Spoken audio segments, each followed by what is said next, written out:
Jailer 2 படம் March 2ஆம் வாரத்திலிருந்து shooting ஆரம்பிக்க இருக்காங்க. ஏற்கனவே ஸ்கிரிப்டில் சின்ன சின்ன மாற்றங்களை செய்ய சொல்லியிருக்காராம் நம்ம ரஜினிகாந்த். இப்போது பெரிய இடத்துல இருந்தும் ஹாப்பி நியூஸ் ஒன்று வந்திருக்கு. அது என்னன்னு வாங்க நம்ம வீடியோக்குள்ளே போய் பார்ப்போம். ஜெயிலர் முதல் பாகத்தில் மேத்யூ கதாபாத்திரத்தில் மோகன்லாலும் நரசிம்மன் கதாபாத்திரத்தில் சிவராஜ்குமாரும் நடிச்சிருந்தாங்க.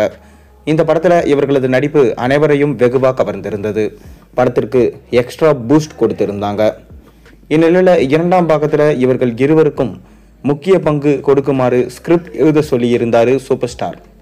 முதல் பாகத்தை விட அடுத்த பாகத்தில் நீண்ட நேரம் அவர்கள் திரையில தோன்றுமாறு கதை. இதனிடையே சிவராஜ்குமாரோட உடல்நலம் பாதிக்கப்பட்டதுனால அவர் அமெரிக்கா சென்று ட்ரீட்மெண்ட் எடுத்துட்டு வந்தார். அவருக்கு புற்றுநோய் இருப்பதனால இந்த படத்தில் அவர் நடிப்பது பெரிய கேள்விக்குறியாக இருந்து வந்தது. ஆனால் தற்போது அதற்கு நல்ல செய்தி கிடைச்சிவிட்டது. இதனால் ரஜினி முதல் இயக்குனர் நெல்சன் வரை உற்சாகமாக வேலை செஞ்சுட்டு வராங்களாம். சிவராஜ்குமார் ஜெயிலர் 2 படத்திற்கு 20 நாட்கள் கால் ஷீட் கொடுத்திருக்காராம். மே மாதத்திற்குள்ள தன்னுடைய காட்சிகளை எல்லாம் முடிக்குமாறு கேட்டுக்கொண்டிருக்காரு. மேலும் சூப்பர் ஸ்டார் ரஜினிகாந்த் இப்போ கூலி படத்தில் பிஸியாக நடிச்சிட்டு இருக்காரு. இந்த கூலி திரைப்படம் லோகேஷ் கனகராஜால் எடுக்கப்படுது. சன் பிக்சர்ஸ் பிரம்மாண்டமாக ப்ரொடக்ஷன்ஸ் பண்ணுறாங்க. அனிருத் மியூசிக் பண்ணிட்டு இருக்காரு.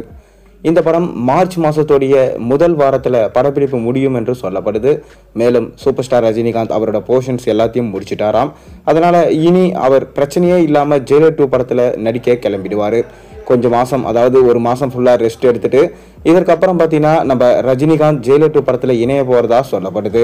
மேலும் ஜெயிலர் 2 படத்துலையும் பார்த்தீங்கன்னா ஏஐ டெக்னாலஜி யூஸ் பண்ணாமல் ரஜினியே நடிக்க போகிறாராம். இதுதான் இந்த படத்துடைய ஹைலைட்.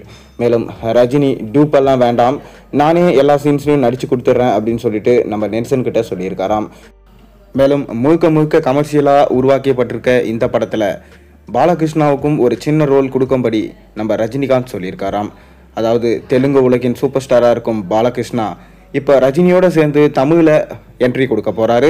இதனால் 2 மாஸ் மகாராஜாவும் இணையும் போது கண்டிப்பாக இந்த படம் சம்பவம் பண்ணும் என்பதில் உறுதியாக நம்ம ரஜினி இருக்கார்.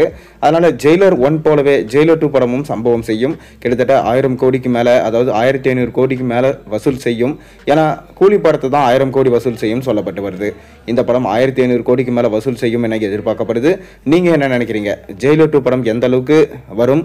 நல்லா இருக்குமா, இல்லை பாகம் 2 படங்கள்னாவே ஓடாமல் போயிடுமே, அந்தமாரி மாறிடுமா?